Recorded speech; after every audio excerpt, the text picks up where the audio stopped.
আহারে সন্তান, 8টা সন্তান। সেই দিন এক বৃদ্ধ, তার ওই সাক্ষাৎকার দেখলাম, 8টা সন্তান তার, 4টে মেয়ে 4টে ছেলে। সাংবাদিক জিজ্ঞেস করলো, আপনাদের সন্তানের ঘরে কি কোনো জায়গা হলো না? বৃদ্ধ লোকটা হেসে হেসে বললেন, হয়েছে।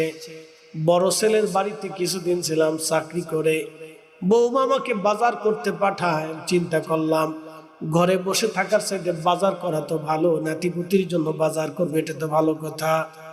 আমি বাজারে যাই, বাজার থেকে মানে ওই বাজার থেকে সদাইপাতি কিনে আনার পরে বৌমা আমাকে সন্দেহ করে, আমার গনে গনে পাই পাই পাই পাই করে আমার কাছ থেকে হিসাব নেয়।